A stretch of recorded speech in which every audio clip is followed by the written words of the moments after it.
We were very much in the honeymoon phase when we met at the ski resort. And then I moved to Argentina, and all of a sudden we're living under the same roof in a country where at that point I didn't speak Spanish. I didn't know anything about Argentine culture. I had no friends. I'd moved for this guy. If I'm a man and I'm that way and I have a girlfriend and I know she's going out and she's around other guys, how am I supposed to trust them?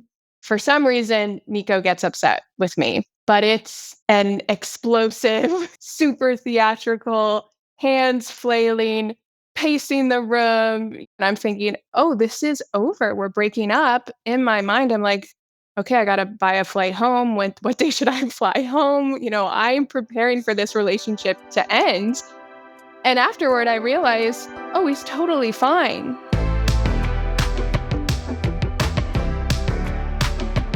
Hello, and welcome back to another Dating Beyond Borders podcast. Have you ever dreamed about meeting a hot foreigner, falling in love, and leaving your home country for good? Well, today we've got Sarah with us, who did exactly that. She met her Argentinian husband around 7 years ago, and within a few months packed up her life and moved to Buenos Aires to be with him. We're diving into her experience of moving abroad for love, the good, the bad, and all the unexpected stuff that comes with it. Welcome, Sarah. Thank you so much. I'm so excited to be here. Thank you so much as well for coming on. I am so excited to talk about your story. I don't have a lot of guests on here that have moved abroad for love. Actually, I think you're the first one. So, The crazy one. the crazy one. So, my first question to you is, before meeting your now husband, did you ever think you would move abroad for love? Did you hate dating in the US, or was that something you'd never even considered? You know, I'm definitely a hopeless romantic, so it surely crossed my mind. I had lived abroad for a couple of years before meeting my husband and had dated people outside of the US. So it definitely wasn't a shock that I ended up falling in love with an Argentine and marrying an Argentine. And I've dated people from the States as well. So yeah, I'm not totally surprised I ended up in this situation. I will say it's totally best case scenario for me because for me, Argentines are the absolute best people in the world. And my now husband is the first Argentine I ever dated. So definitely meeting him and learning about his culture, there was so much learning that came with that. But now, like looking back on it, oh, that makes so much sense that I would end up falling in love with someone from this beautiful culture and end up becoming a part of it.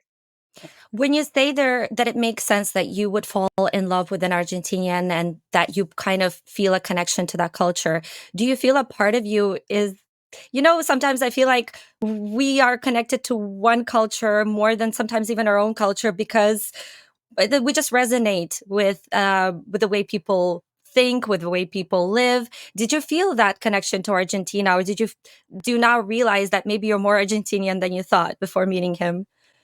I think it's half and half. So I've met people here who I'm like who aren't from Argentina, but I'm like, you are so Argentine or so Latino, like it makes sense.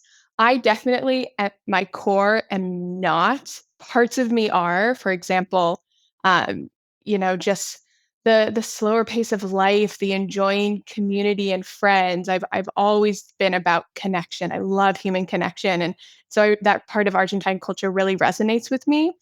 But at the same time, I do have a lot of very kind of US tendencies, but I think that I love to be challenged. So part of the reason it really makes sense that I would fall in love with someone from Argentina is that every day is a challenge and every day we're pushing each other and learning from each other. And our relationship, it's a roller coaster in the absolute best sense of that term. And I think I need that in life. I need someone who keeps me on my toes and every day makes me see the world from a new perspective. And I know the rest of our life together is going to be constantly growing with each other. And I love that. Okay, so walk me through the story of how you two met. Yeah, sure. It was a wild journey. So, as I mentioned, I had lived abroad for a couple of years. I actually was just coming off of a year in Australia. And I was supposed to go back on a student visa. And I went home for Christmas. I knew I wanted to be with my family for Christmas. And I got back to Colorado and I just had this feeling in my gut that I didn't want to go back to Australia. I wanted something new. I wanted to to try something different, but I didn't know what. And my parents said to me, "Well, why don't you get a job at a ski resort?" Which I love to snowboard. I've done it my whole life. I kind of always had this idea that at some point I'd be a ski bum. So why don't you get a job at a ski resort while you figure out what your next step is? So I'm thinking, great. This decision, it's very much a transitory decision. I didn't put a lot of weight into it. I was like, yeah, I'll spend a couple of months living in the mountains. So lo and behold, my first day, I show up to our team meeting. We were ticket scanners and we're standing in this huddle, and I'm looking out around me at all the people, and I see this very tall Argentine man, and I'm thinking, wow, he's super cute, but he probably won't pay attention to me. Like very much just butterflies in the stomach, but I didn't think much of it. Basically, within the course of, I don't know, 1 week, we went from just kind of like looking at each other, flirting a little bit to living together. Things escalated very quickly, but we just connected on a really deep level. And working at a ski resort, I always say is kind of like a summer camp vibe. You're working with these people, you're hanging out outside of work, so our feelings progress very quickly. And yeah, this was all in the course of about 2 months. And then at that point, he had to come back to Buenos Aires. He was still a student at that point, and so I had to make the decision, is this relationship going somewhere, or do I say goodbye to this person who I know I've just met, but I have really strong feelings for? And I figured, you know what? We have one life. I want to follow this through. I want to see if something comes of it. And so I bought my plane ticket and I moved to Argentina. And at that point, we had been dating for 2 months and known each other for a total of 3 months by the time I got to Buenos Aires. Wow. Okay, let's unpack that. So, your now husband, and what is his name, by the way, so I can. Yeah, Nico. Nico. Okay, so Nico. He was also working at the ski resort when you met him. Yes, Exactly. He was doing like a work and travel program. I see. And so when you met Nico, was did you have any stereotypes or did you have any idea of Argentinians? And did he live up to that, or was there anything about him that kind of shocked you, surprised you, was different from the rest of the guys that you've dated? In terms of Argentines, I didn't have much of an expectation. I had met some Argentines traveling abroad, but primarily in New Zealand. I was a part of this group of friends, but it was very much kind of this like young backpacker, a little bit hippie vibe, which is not at all the vibe of my husband now. So I think any association I had with Argentines is not what I experienced in my partner. But it also was so little that I knew that I didn't go into meeting him and getting to know him with really much expectation at all. So it was really all a learning journey, getting to know Argentina through him. Um, and the second part of your question was? Did you notice any differences with your experiences dating American guys and him? Definitely. Yeah. So one thing with Argentines is they are very expressive. They are very emotional. They wear their hearts on their sleeves. They talk about their feelings. And I think that that just naturally makes relationships move faster. So, in my experiences dating people from the States, we were a little bit more protective of ourselves. Maybe we held back on certain topics, or it was a little bit taboo to talk about certain things so quickly. And it was the opposite with Nico. Within 48 hours, we were talking about our deepest fears, what we wanted with our lives, going all the way back to our childhood and really just unpacking things together. And I think that's cultural. Just this openness to really talk and connect with people. And also a little bit of a funny anecdote too. I remember my partner said to me, "I love you," after 2 weeks. And at that time, I was like, oh my goodness, this is moving so quickly. Like we're really falling for each other. But then once I started to understand the Spanish language more, I realized that in Spanish, you have te quiero and te amo, which both translate to I love you, but they have very different meanings. Now I like to think of it as te quiero is more love you, and te amo is more I love you, which has that kind of more more depth to it. So I think when my partner said te quiero or I love you after 2 weeks, he meant te quiero, but I interpreted that as, I love you.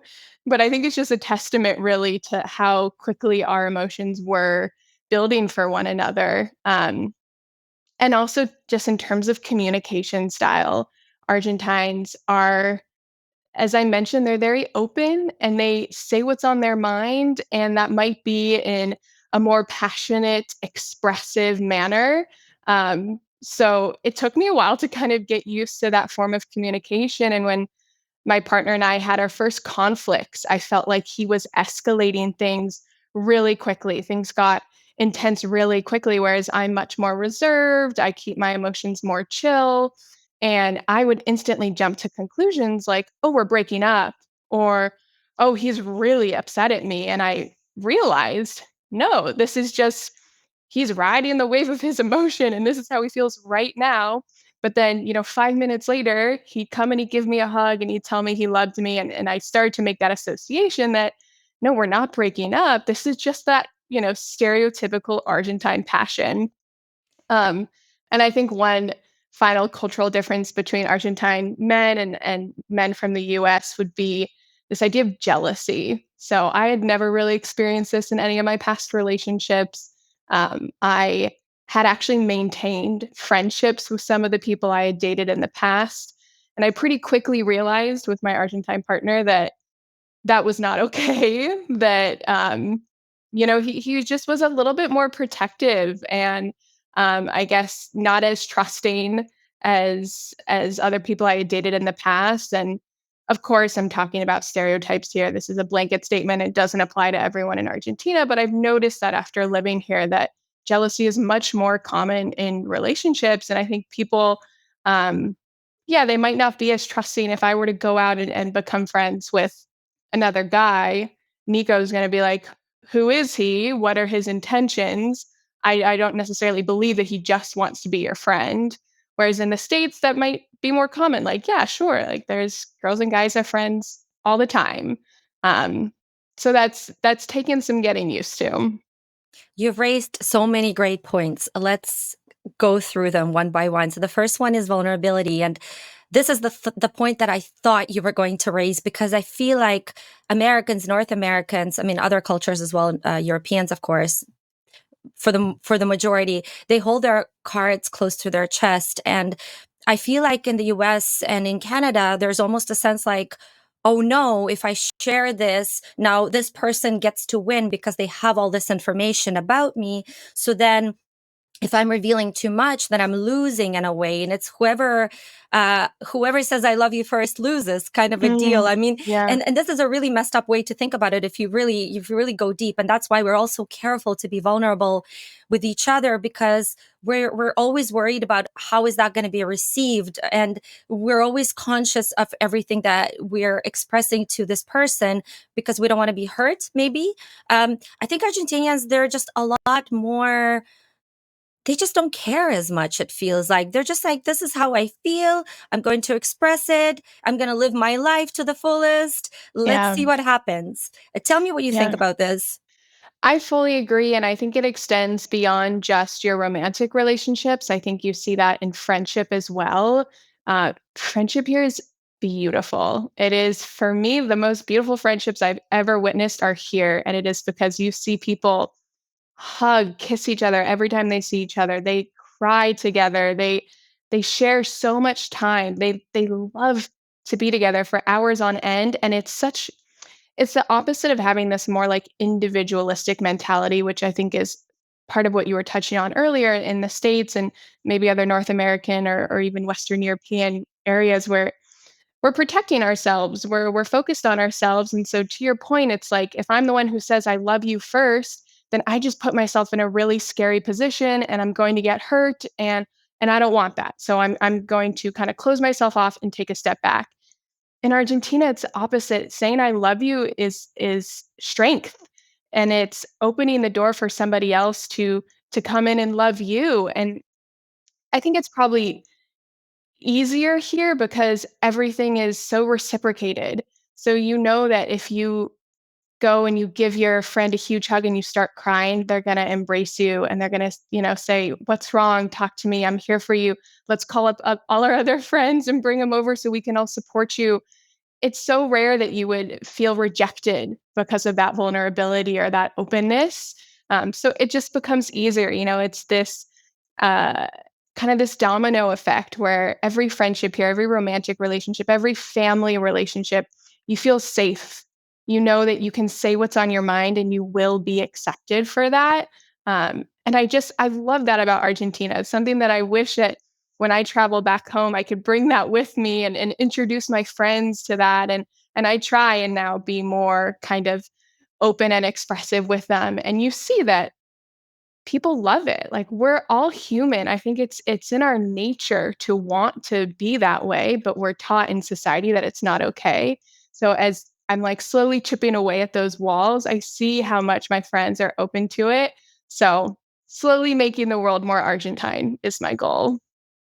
Yeah, that was really beautiful. And we've done interviews in Buenos Aires, and that's the theme that seemed to come up the most is that if you are in crisis, if anything is happening in your life, your friends will drop everything and they will come and support you. And I unfortunately don't think that's the case in US or Canada. As you said, it's very individualistic. It's me first. And unfortunately, so many people are lonely these days and they just don't want to be the first ones to come and to connect because they're so Yeah. afraid of rejection. And so you mentioned that because people are so open and they're so connected to each other that there's less of a fear of being rejected. But and I think as a woman or as a man, as a person, for me personally as well, I'm so attracted to vulnerability, to quirkiness, to not holding yourself back and just being in the moment, being present and expressing yourself. I feel like as women, we also love hearing things. They say Hmm. women love with their ears, and like we love it when a guy can express himself, obviously when he's not a love bomber, when he's not just saying all this stuff to get you in bed, but genuinely it's so rare for men to open up and say these things to us. So I can totally relate to that. I think there's nothing sexier than a man who has the confidence to Absolutely. say it like it is. He doesn't care. He's just saying it because he feels it. And there is confidence that comes with that. Now, the passion, the good and the bad. Again, a great point and one that I knew you were going to raise. We once made a video, you're dating an Argentinian, and it's all acted out. We filmed it with actors. And one of the points was that passion is both good and bad. And it's exactly that. So in an argument, it's common to use superlatives and to make it seem like a bigger deal than it actually is. So then I can imagine this might have been a struggle for you and your husband in solving conflicts, right? Because he can be over the top and maybe says things that he doesn't mean in the heat of the moment. How true is that? And how were your arguments those first, few months of you moving to Buenos Aires? It's 110% true. I still remember the first, quote unquote fight that we got into. And it was, I don't know, maybe about a week after I had moved to Buenos Aires. And we're sitting in the living room. And for some reason, Nico gets upset with me. But it's and explosive, super theatrical, hands flailing, pacing the room, what I would call yelling. He doesn't consider it yelling. It's, a raised voice for him. But to my point earlier, in that moment, I'm thinking, oh, this is over. We're breaking up. In my mind, I'm like, okay, I gotta buy a flight home. What day should I fly home? I'm preparing for this relationship to end. And afterward, I realized, oh, he's totally fine. Like, he was upset by a little something that happened, but we're all good. We're moving past this and we're fine. And I think, again, to the good and the bad, I don't necessarily think that that is the most healthy way to handle conflict. But what I do love is that it gave me this sense of security that even when we are really upset with each other, maybe the other person messed up, maybe there are things we really need to talk to, let's talk about it. Let's not jump to conclusions and just leave each other because there's conflict. No, conflict is a very natural part of life. And so by having this focus on very open communication, we're not letting things bottle up. And that's a lot of what I do. And I'm trying to work on it. And Nico is definitely helping me in that way. But I'm super conflict avoidant. And I think also being raised in the States where a lot of us are conflict avoidant because we want to be respectful. So we tiptoe around topics. There's certain topics that we just don't talk about at the dinner table, kind of a vibe. But with Nico, and I think with Argentines in general, that's not the case. You're feeling something, bring it up. Even if you know that maybe it's not what the other person wants to hear, but it's something that you need to get off your chest. It's so much healthier to take that step and have that conversation, get it all out in the open, find a solution, and then move forward. And even to this day, I mean, yeah, we've been together for nearly 7 years. We're still working on it. No relationship is perfect. And I have these certain expectations and habits that are ingrained in me from the way that I was raised, as does Nico. But I think that we're learning to find a happy medium. And I'm becoming more communicative and expressing myself when something bothers me. And he's also learning that in those moments when he all of a sudden feels really heated and he wants to say something, to take a deep breath and find a way to present it to me that's not going to make me feel instantly afraid or defensive, like the relationship is ending. Um, so it's finding that middle point that I think is key in these kind of intercultural relationships. Yeah, and they say if there is, you are experiencing a conflict in the relationship, but you don't say something, there's peace in the relationship and a war in your mind, and Mm, that's not healthy. And I think that people should have arguments, of course. Then we're not going to get into the logistics of how you should handle an argument. Is there a healthy way and an unhealthy way? Obviously, being reactive, I'm a very reactive person. I think I might have been a Latina or Balkan in my past life, but I react a lot. But I feel like reactive people also forget very easily. They don't hold, mm, they just don't, they let go of the negativity. They're just, it's done. absolutely. I got it out. Yeah. Let's go to watch, football now. So, Right. so, and it's the people that are calm and a little bit more, they hold back on that hold it inside, and in the end that can come out in a variety of ways that are not very pleasant. So I'm not advocating for being reactive in an argument. There's obviously better ways to handle an argument, but I think you should have arguments and you should be able to talk about Hmm. things without feeling like the world is ending. It's those couples that have been together for years that have never had a fight that all of a sudden they're divorcing because, oh, guess what? They never talked about any of this stuff. Yeah. Yeah.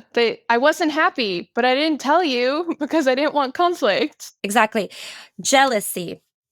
This is a very interesting topic. I talk about jealousy a lot. I feel like a part of it is cultural, part of it is personality, part of it is something else. I don't know, childhood trauma. But when it comes to jealousy, has that been a big pain point for the two of you, with him being maybe wary of other men? And maybe just as a side point, I feel like because Argentinian men are so flirtatious and they're so touchy and complimentary, I feel like maybe that's part of the reason why men don't trust other men, because Mm, they know if you're out with your girlfriends, other men will come and try to hit on you. I feel like in the US, it's a little bit more, or a lot more, I don't want to say respectful, but I want to say they keep their distance. Whereas in Argentina, I don't know if it's changed in the last few years, but when I was there and you would go to a club, a boliche, you get hit on like there is no tomorrow, and like heavily, the chamuchero yeah. thing is real. So tell me about that. What do you think about this?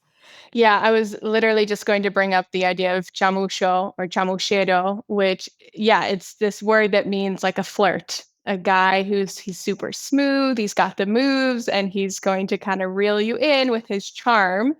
That is absolutely real. I mean, why did I fall in love with an Argentine? He had a lot of chamucho. Is a fantastic person. But that definitely kind of builds that instant connection. And I think you have a fantastic point that happens a lot with a lot of men. And so if I'm a man and I'm that way and I have a girlfriend and I know she's going out and she's around other guys, how am I supposed to trust them? And again, these are definitely stereotypes, but I know a lot of people here also have fears around cheating. It's something that happens and it's more common than it should be. I think anytime someone cheats is one time too many, but you hear about it here. And so that also just like feeds into this narrative that I have to be protective of my partner. If they go out without me, I don't know what they're doing. I don't know who they're talking to. So, yeah, back to what I was saying earlier with my partner, before I met Nico, I was friends with some of my exes. Not like intimate friends, but we would exchange messages. I would ask them how they've been, what are they up to, check in every few months. And he was instantly not comfortable with that because he doesn't know these people. He doesn't know their intentions. If we dated at one point, how does he know that they won't want to date again in the future? And in my mind, it's very clear. I kind of had this very cold perspective on it. Like, we broke up for a reason. I don't want a relationship with them. I'm with you. But I realized that that's not the way that he thinks, and I had to learn to respect that. I think relationships are all compromise, and if I need to cut out these relationships from my life, which they weren't the most important relationships in my life. I have my best friends, I have my family, I have Nico. I don't need to maintain these relationships. That's something I'm going to do. It's a sacrifice I'm willing to make for the comfort of my partner. And I think he's also learned too in these past 7 years to learn to trust me, to understand that I'm not going out to boliches and just flirting with a bunch of guys. And no, not at all. Like, he's my partner and I respect him and I will do whatever it takes to make him comfortable. And I think back to communication, that's such a huge part of that, of being able to sit down with Nico and say, what are your boundaries? Where am I crossing the line? If I do this, does that make you uncomfortable? And for that to go both ways, for me to be able to say to him, hey, I actually don't like it when you talk to this girl or you say this in that way. And and so we find that middle ground, which it's our way of managing this jealousy problem that I'm proud of us because I feel like we found a really healthy way of dealing with it. But you do see in a lot of relationships that it's not so healthy, and it turns into a little bit of a toxic back and forth situation between the couple. Hey everyone, just a quick note to say that while I love putting these podcasts together each week, they do take a ton of time and effort. So if you're enjoying the show, please make sure to follow on YouTube, Spotify, wherever you're tuning in, and give this podcast a 5-star rating to help it grow. This support really helps me keep improving the show's quality. Thank you, and back to the episode. I'm curious, when it comes to Argentinian men being flirtatious with other women or talking about other women or checking out other women, have you noticed a difference with American men? Yeah, I think so. So there are also parts of me that I have lived in Argentina for most of my 20s. So I feel a little bit disconnected from the dating scene in the US. And I hear a lot from my friends or from my siblings or just, what you see in movies or TV shows or what I experience when I go back briefly. Um, but I do think that there's a big difference. And again, stereotypes, but people in the US, men in the US don't have as much of that game or that charm on a wider level compared to what you're going to see in Argentina. I have so many girlfriends who are also from the States. They came to Argentina, they met their Argentine husbands and they got married because you get swooped in. You're like, who is this man who's so attractive? He's talking about his feelings. He's asking me deep questions. Like, your heart melts instantly because they have game. Whereas, when I was, say, late teens, 18, 19, 20, going out to the bars in the States, it wasn't any of that. It was like very awkward, kind of fumbled, shouting at each other at a bar. The dance moves, I think that's another big thing. Argentine men are fantastic on the dance floor. And like, what girl doesn't love a guy who knows how to, move his body and looks good when he's dancing? And in the States, I think we stereotypically are not the best dancers. The grinding. Oh my gosh, the grinding. I was teaching Nico about that. I was like, do you know how I danced at my high school prom? Put on Get Low and show you what we were doing while you had like these beautiful cumbia dance moves. That's not at all what high school prom was.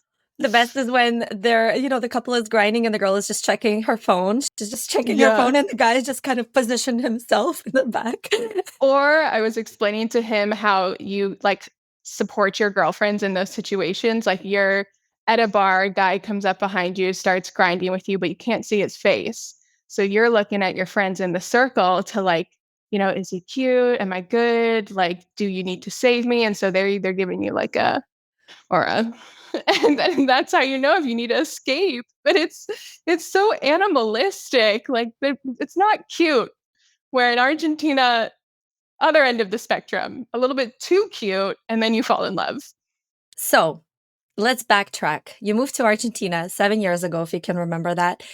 And what were some of the initial culture shocks that you were faced with? Because you're in a new country, you're with this man that you've only known for, let's face it, 2, 3 months, 3 months in total.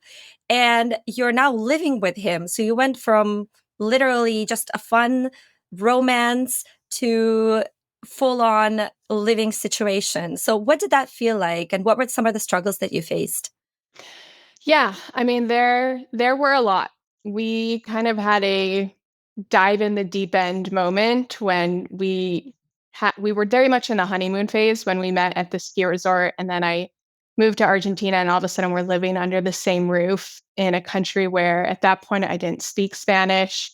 I I didn't know anything about Argentine culture. I had no friends. I'd moved for this guy, which I think it's hard.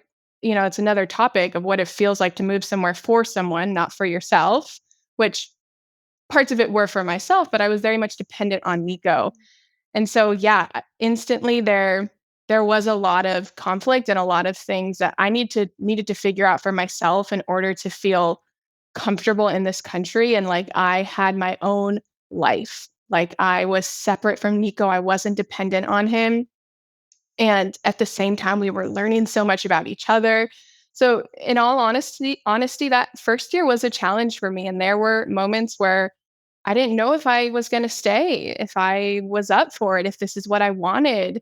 But I think my guiding light throughout that entire first year with all of the culture shocks was that I did love this man and I saw the potential in our relationship. And so I wanted to stay. And I'm so glad that I did because now I am, such an ambassador for this country. I love Argentina. And of course, I love Nico and he's now my husband. So, anyway, coming back to those culture shocks, just some of the biggest ones and the first ones that come to mind are the spontaneity of the Argentine people.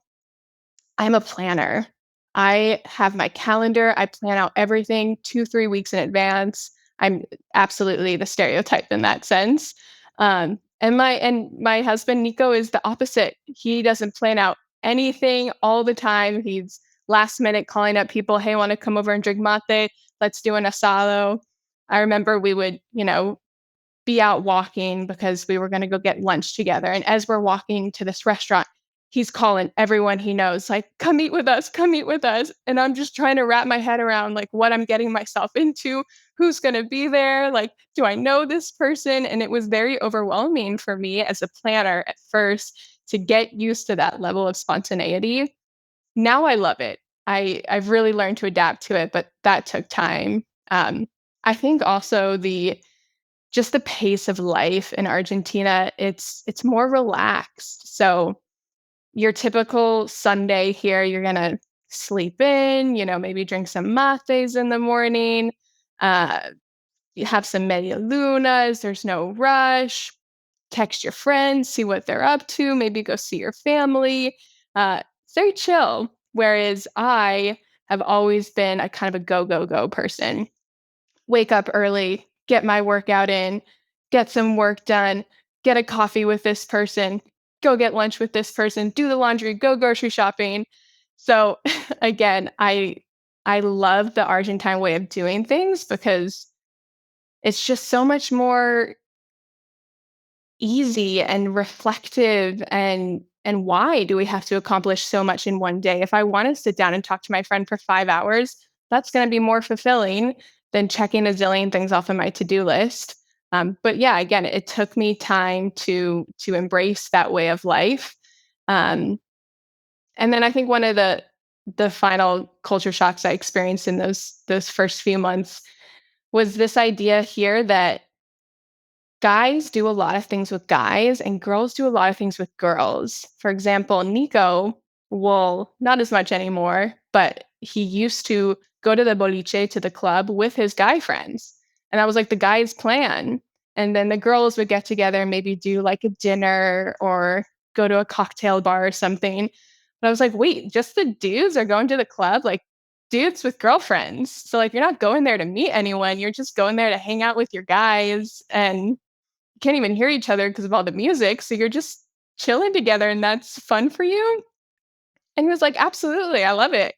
Or like, a solo with the guys. And I think that's very different from the States where we do a lot of things in couples. So it's my girlfriends with their partners, me and Nico, and we'll all get together for a dinner or something.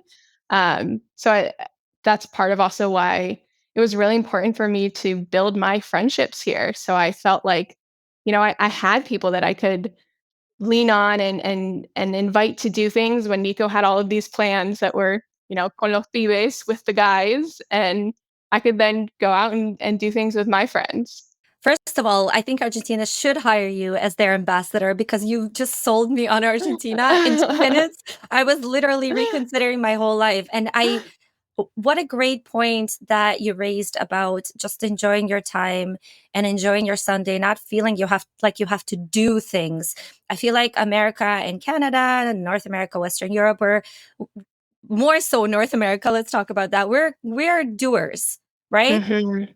We're thinking all the things that we need to accomplish, whether it's work wise or fitness wise, drive to the gym, work out for 2 hours, Yeah. grab a Starbucks on the way back because, time is ticking and we need to accomplish all these things. And I feel like that does not make us happy. And I feel like Mm-mm. Argentinians have cracked the code on happiness, and that is social life is great.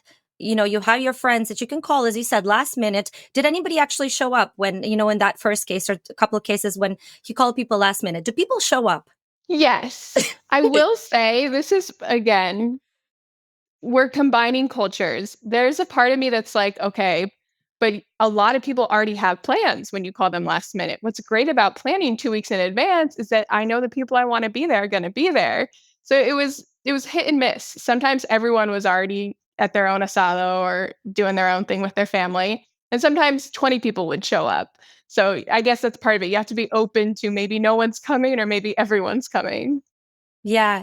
But how cool it is that you can still call your friends last minute and say, hey, let's go do this thing that we hadn't planned on. And I can relate to you as I'm a bit of a planner as well. And I'm not very much for last minute spontaneous stuff.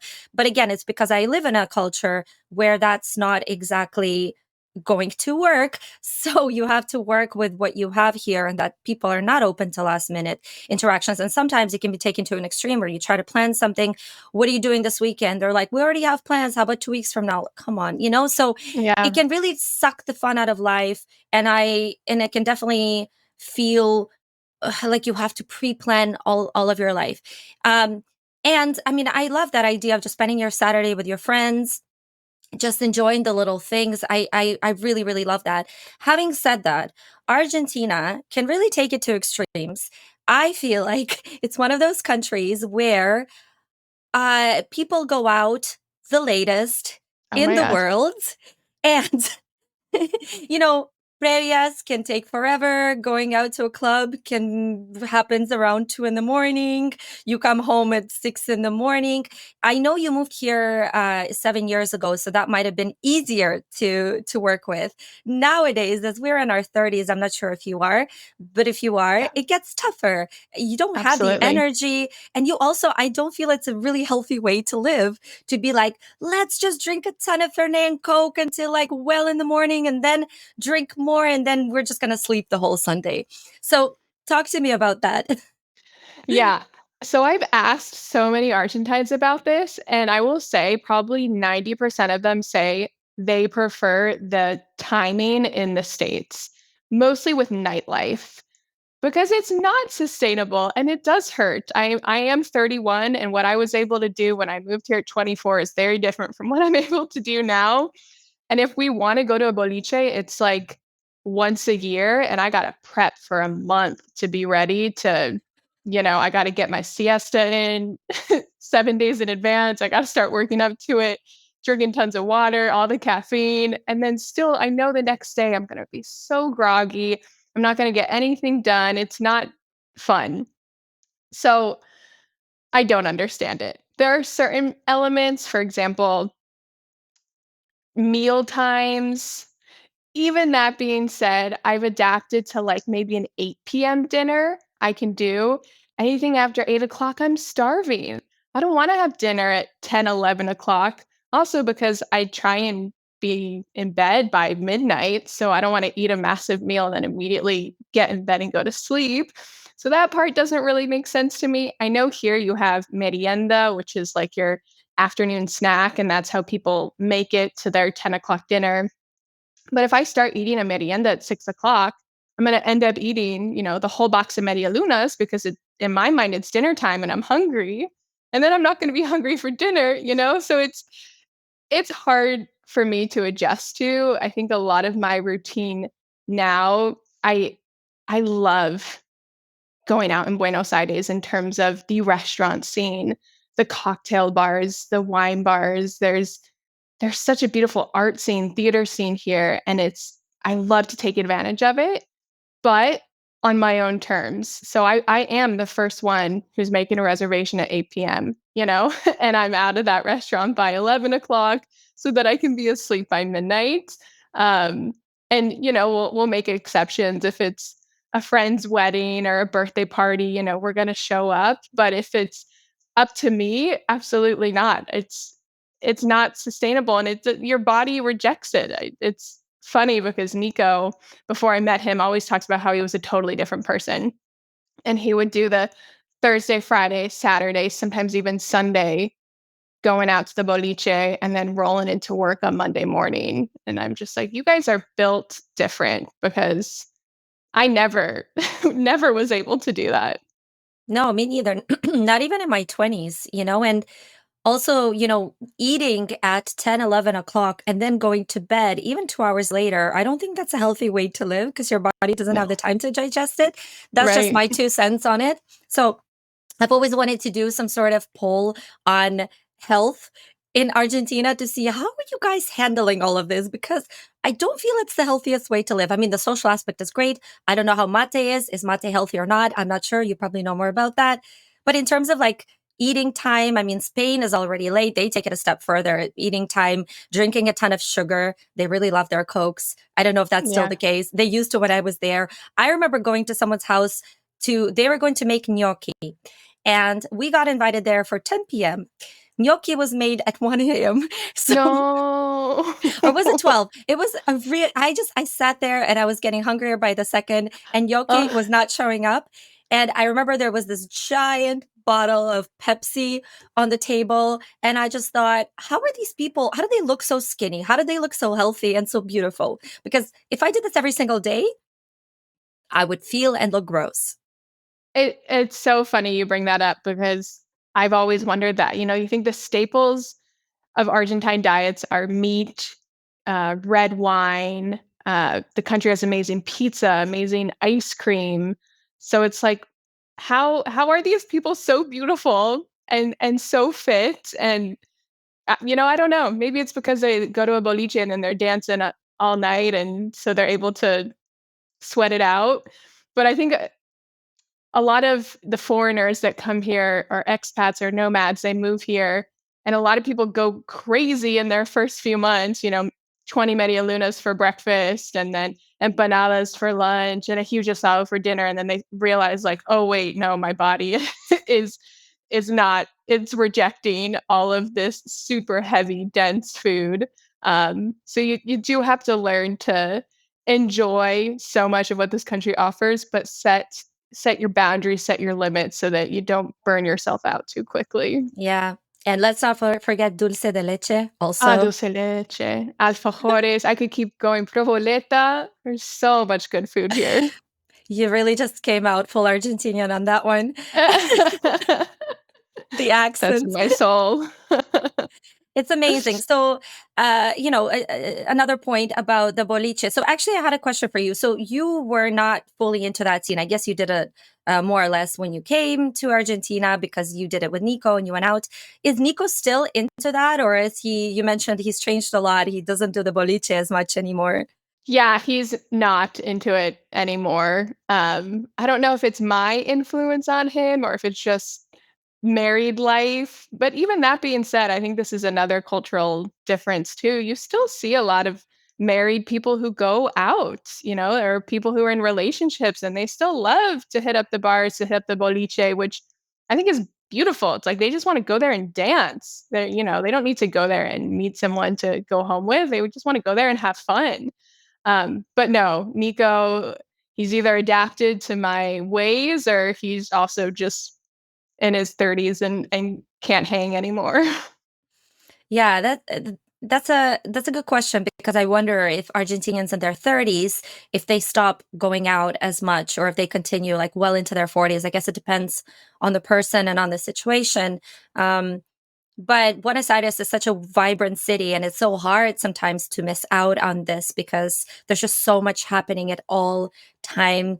And there's so many clubs, there's so many places to go. So I can imagine it can be tempting. And I think it's good in a relationship if you're able to leave your partner and to trust each other and to say, you know what, like just because we're together doesn't mean we have to stop completely enjoying ourselves without our partner. I think there's Yeah. that's a really good aspect in a relationship because people, they tend to mold into one, and okay, now we just have to hang out together all the time. You don't even get the chance to miss each other, or maybe you don't get the chance to experience a little bit of jealousy, which I think is also Yeah. healthy in a relationship. I agree. So Nico just got back from a weekend trip to Mar del Plata, which is a beach city here in Argentina.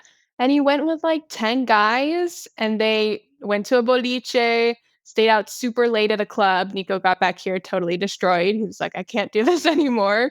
But this is an annual trip that this group of guys does. And most of them are in their 30s. Some are married, some have kids. And it's like, this is their time to get together with their friends and just stay young at heart, to do the things that they love. And to your point, I think that's beautiful that people still prioritize that later in life. There's less of this. Again, this is going to be me selling Argentina, but something I love about the culture is there's not as much of this pressure to have to, get married, buy a house, have the kids, settle down, and then be super domesticated and kind of lose that spark, to lose that part of yourself that was so alive in your 20s. Here it's like, no, life is supposed to be fun. Your whole life, up until, your 80s, 90s, 100s, you're supposed to enjoy it with the people that you love. And so if you want to go to the boliche in your 30s, or you want to do that boys trip or that girls trip, or, you know, even with your kids, you see people here stay out with their kids at a party later. In the States, I remember, when I was a kid, it was like in bed by 7 o'clock. There was no staying out late. And here you'll see kids that are out with their parents at a restaurant till 11 o'clock midnight. And I just love that mindset shift, that there doesn't have to be these rules, these steps, this strictness to life, that we're just here to enjoy.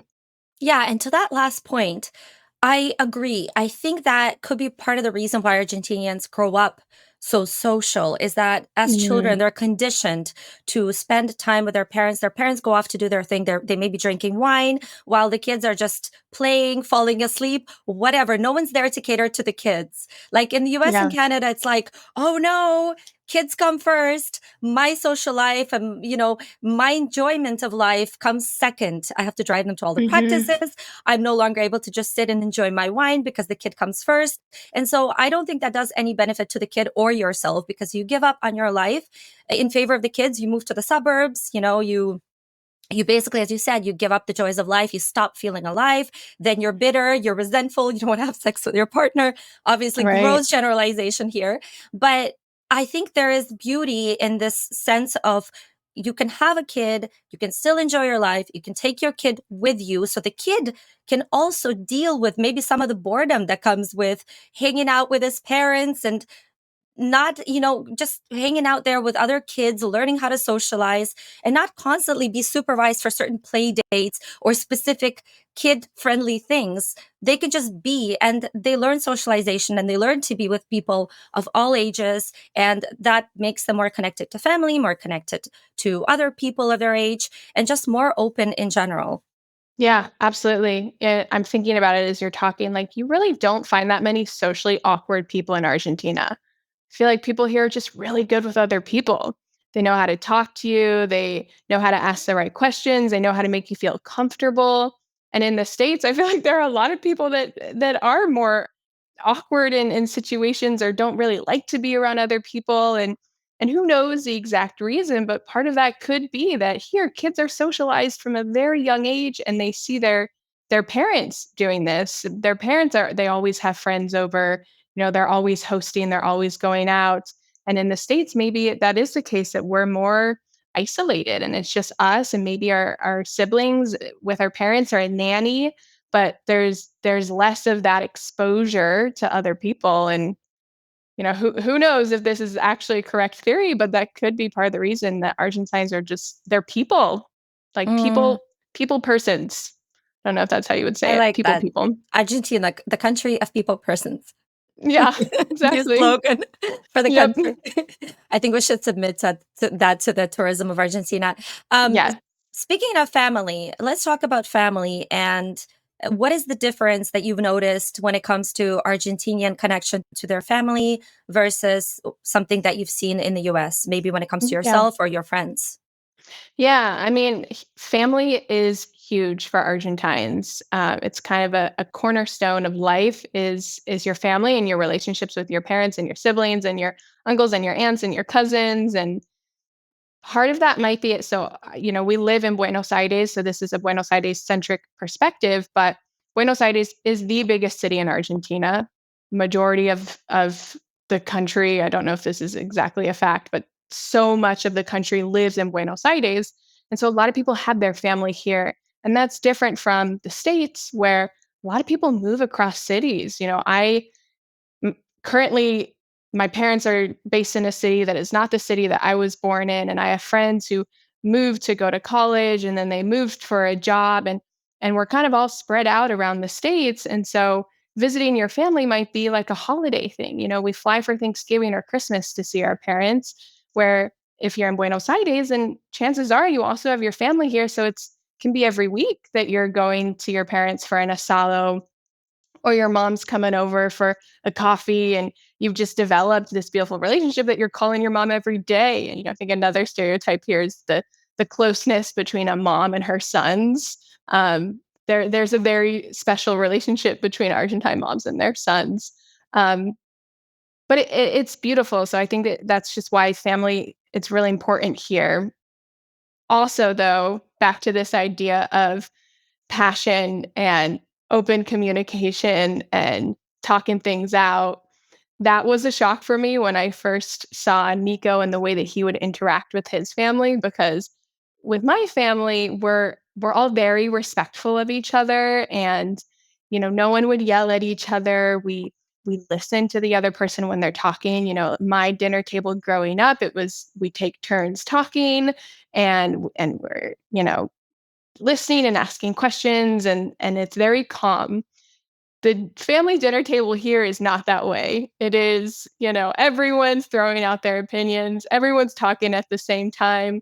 And maybe people are debating, maybe we're talking about politics and things get really heated or what's going on in the world or what the economy, whatever it might be. Like we're talking and we're yelling and that for me was a shock at first because again, I didn't understand that people weren't actually mad at each other, that that's just the way that they talked and that it's okay to talk to your parents that way and it's okay for a parent to talk to their kids that way. Um, and I think that, there is a happy medium too. I love the way that I was raised, but I also find it so entertaining to sit at an Argentine dinner table. So when Nico and I think about forming our own family, it's like, how do we take the best of both worlds and create, the mix of the US and the Argentine dinner table? Yeah. Well, it's no surprise because the Argentinians, I mean, I don't know what Nico's background is, but typically it's a mix of Italian, Spanish, Yeah. sometimes with a bit of German thrown in. Usually, though, that's in the South, right? But Hmm. and I was just talking to an Italian friend the other day, and she said, my boyfriend always thinks I'm yelling at him, and this is just Hmm. me expressing myself, and it's because I'm so expressive. So it's no surprise Argentines took some of that Italian, their love for Fernet and their love for yelling and their Totally. love for expressiveness is very The hand Italian. gestures. And the hand gestures and the pizza, I have to say that their pizza Pizza, is yeah, incredibly different, but still there are so many aspects of that Italian culture and Argentinian culture. And I feel like it's even times two, to be honest, like even more absolutely. so. Yeah. So yeah, what is there a term in Argentina for mama's boy? Because I know, for example, in Mexico, there's a term like mamitis, and in Italian, it's mamone. And is there something like that in Argentina? I don't know. I'm gonna have to go and ask Nico. I've never heard a term used before, but maybe there is because the concept definitely exists. So that's my homework for today. Go ask Nico. Speaking of words, you came to Argentina and you didn't speak Spanish at all. Am I correct in that? So I had studied Spanish in school, but it was very much, school Spanish. I could say, hola, ¿cómo estás? Uno, dos, tres. And also, we learn in the States, we learn more Mexican Spanish.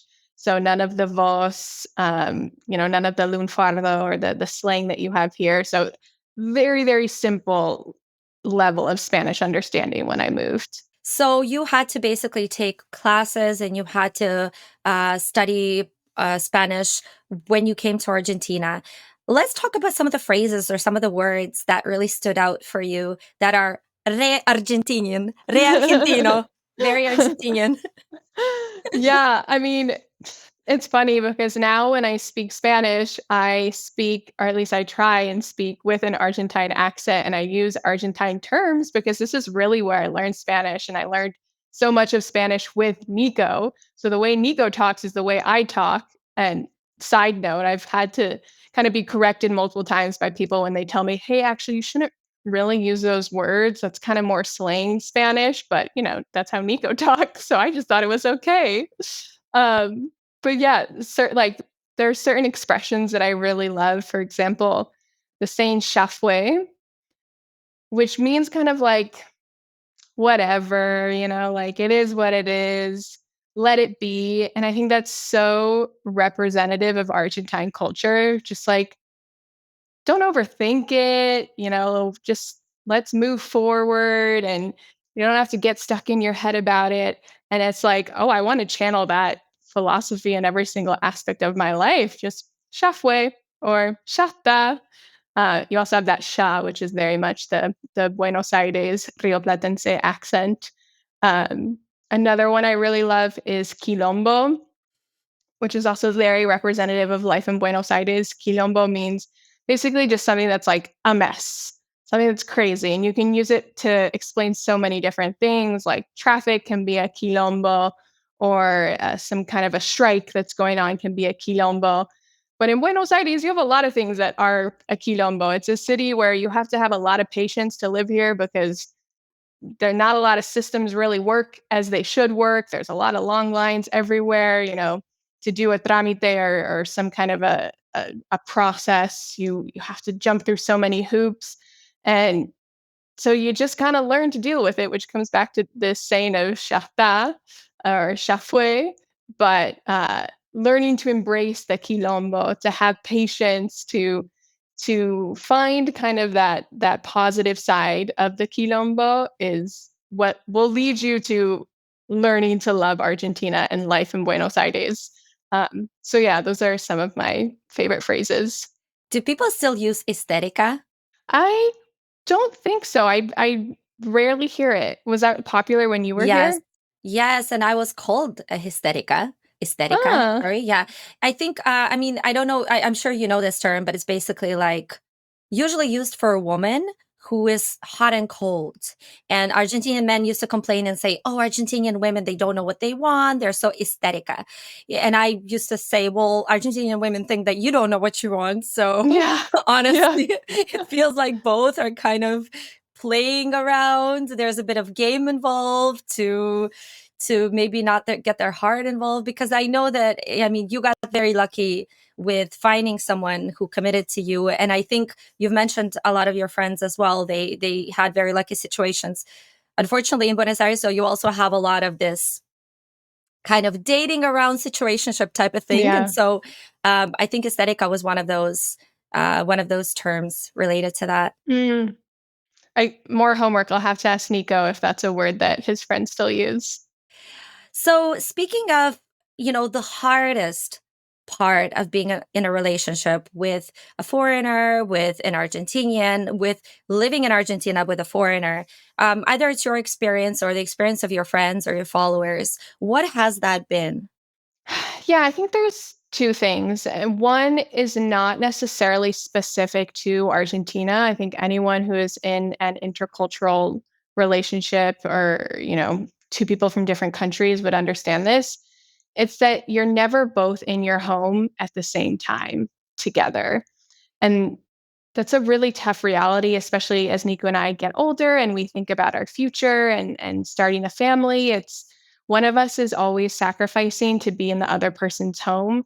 And that's not to say that I don't view Argentina as a home now. I absolutely do. But there's a reality that it's not where I'm from and it's not where my people are. So, this idea that falling in love with someone from a different country, it's so romantic, it's so beautiful, it's great until reality kind of hits you. And then you realize, like, okay, am I willing to make that sacrifice to be with the other person and know that either I'm asking my partner to leave behind what they have known their entire life and to leave behind their people to be with me, or they're asking the same of me. And it's a tough reality. And I think in these last 7 years, I've been homesick a lot, and I've really missed my people. I'm very close to my family. I'm very close to my friends back home. I'm from Colorado, which is a state that I love. I live very close to the mountains. I grew up, hiking, snowboarding, camping, and so I kind of had to say, like, yeah, I'm gonna learn to be a city girl to be with Nico. Um, so that's tough. And again, if you're in an intercultural relationship, you're dating someone from another place, you have to ask yourself those really tough questions pretty early on. Like, is this a person that I see my life with?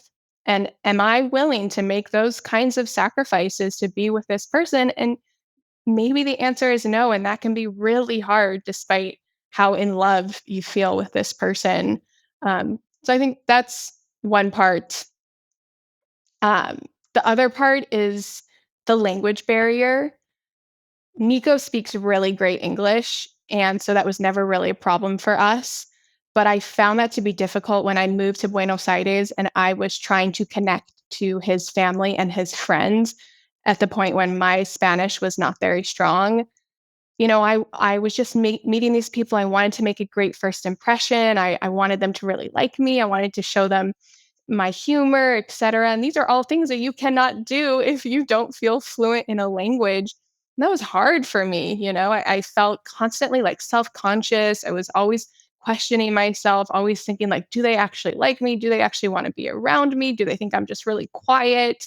And, this kind of uncomfortable foreigner.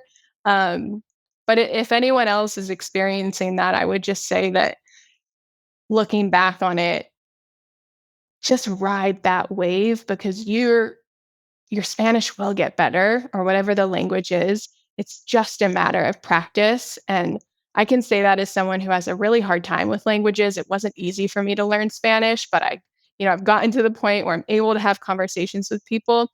So trust yourself that practice is what you need and know that these people will love you because their son or their friend or whatever the relationship is loves you, because that's what matters in Argentina. We embrace people's loved ones. We welcome people in. Everyone in Argentina has made me felt so accepted and sometimes even tried, like, maybe their English isn't super good, but they would try and have conversations with me anyway, and we kind of had these awkward fumbly conversations, but they would do their best so that I felt like I was welcomed at that asado or at that dinner table. So enjoy that process, as uncomfortable as it may feel. Know that it's temporary and it's worth it. And on top of falling in love with someone, you also get to learn another language, which is a huge benefit in life. So it's kind of the cherry on top.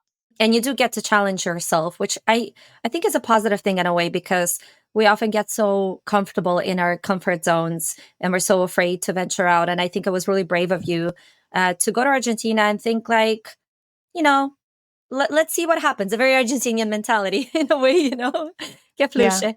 No, so Yeah. you basically went and you didn't know how it was going to turn out, but you followed your heart and you follow your gut. And I think for anyone that's in that same situation, they're not sure if it's going to work out, if it's going to fail. You've experienced a roller coaster, as you mentioned. It hasn't all been positive with your now husband. Obviously, every relationship is difficult, especially one that is a cross cultural relationship, because a lot of things that we take as granted and as obvious may not be to another person because they come from a completely different culture. They see the world through a completely different lens. And so you constantly, I think, and I would love to hear one advice that you have for, women or men, whoever is, move to Argentina to be with their significant other. I would say probably part of that advice is going to be good communication, right? Because unless you talk it over like relentlessly, you're not really going to know if this person is weird, if this is their culture, why are they doing that? I was expecting this, but they did that. So,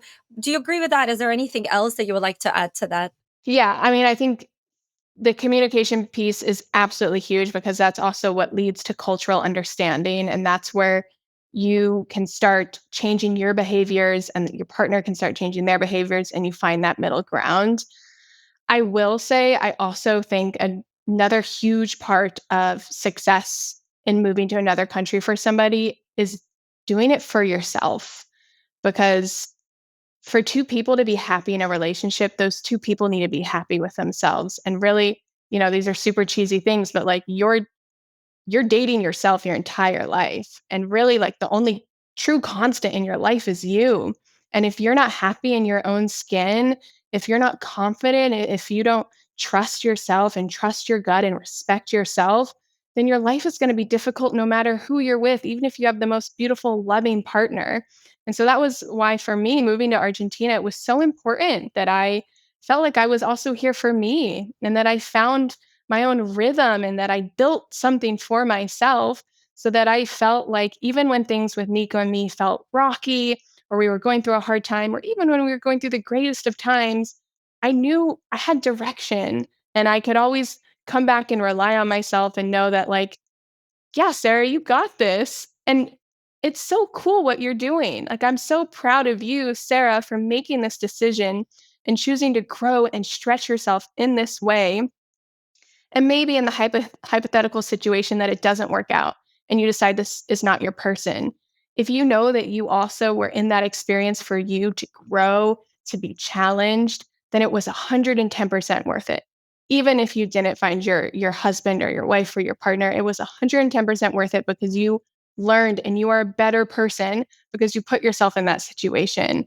And when I moved, a lot of people said to me, Sarah, you're crazy. What are you doing? Like, you just met this guy. But I was like, yeah, but I want that experience. I want to know what Argentina's like. I want to, of course, get to know this guy, but also like, I want to see what I learned through doing this and through the challenges and through the hard times and the tears. There were many tears. I'm not going to sugarcoat it. Things got really hard at times. I look back at the person I was 24 moving to Argentina and I look at who I am now and I attribute that growth to making that decision to move abroad and be here in Argentina. So do it for yourself. Beautifully put. And I think that is a perfect way to end our episode. Sarah, thank you so much for coming on and for being honest. And as you said, not sugarcoating it and genuinely talking about the good and the bad, because I think a lot of people will be able to relate to this. If they're moving to Argentina, if they're moving literally anywhere in the world, it's always such a scary step to take. But I think on this, you really have to follow your gut. And I always say it's better to do something than to regret it afterwards and to think, what if I had followed that cute Argentinian guy to Argentina? Maybe it would have led somewhere, maybe not, but it would have been a memory, even if it didn't work out. So I think you followed your gut and it worked out for you. And if it doesn't work out for someone else, that's fine. That's Yeah, You learn from that. You have an totally. experience and you move on and you meet someone else. And that's the worst that's gonna come of it. Sarah, thank you so much. And where can people check you out?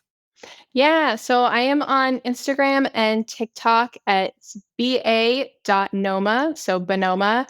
And then you can also find my website. It is ba-noma.com.